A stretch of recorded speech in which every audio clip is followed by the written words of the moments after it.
When I was 8 or 9, my grandmother was living in a house in a sleepy Essex suburb.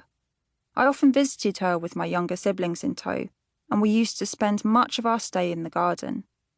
Granny's garden was her pride and joy, kept as neat as a guardsman's coat, the grass soft and verdant, shrubs blooming in bright colours.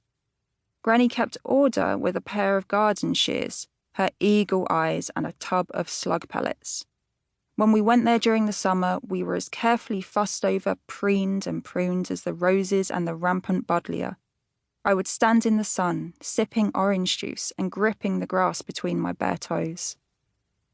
What I loved more than this garden, though, was the scrubby track that ran alongside it and out into the wood beyond. The track shrugged up against my grandmother's house and garden, its nettles, hollyhocks and tangles of thorns running shoulder to shoulder with the neatly coiffed gardenias and chrysanthemums, separated by the thinnest panels of smart, stained wooden fence. When we walked along this track, I would linger over the matted grey tufts of badger fur, an ant's nest, a pile of horse poo.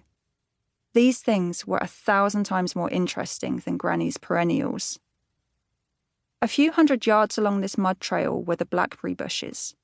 They scrambled up the roadside, along fences and over ragged stone walls, thick with thorns and clusters of inky blackberries, some branches hanging low over the track, drooping heavily with fruit. One day, we traipsed along with old ice cream cartons and clustered around these brambles, pulling the fattest, darkest berries from the branch and throwing them, alternately, into our cartons and our mouths. Picking the perfect blackberry took some practice. The sweetest berries were the softest, and so the most likely to crush in your grip as you pinched them from the stem.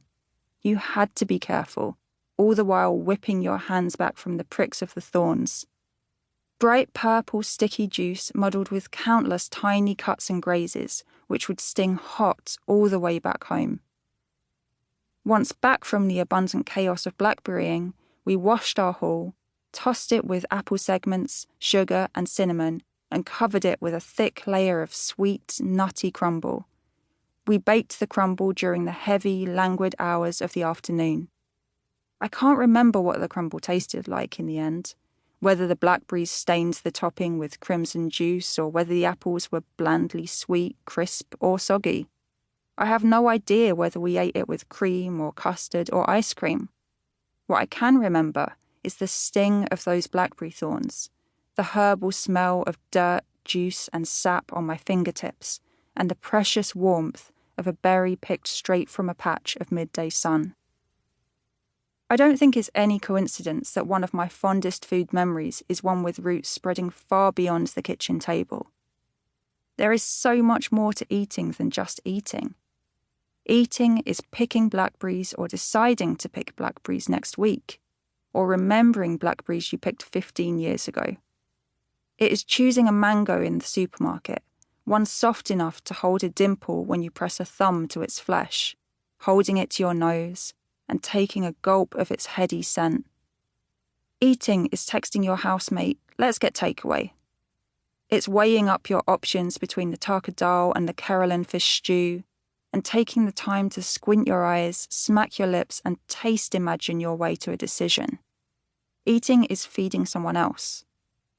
Eating is toasting spices in a hot pan, folding whisked eggs into a cake batter, slowly cranking the handle of a tin opener around a can of tomato soup. Eating is standing in front of the empty fridge, willing inspiration to come. Eating is folding down every page corner in a new recipe book.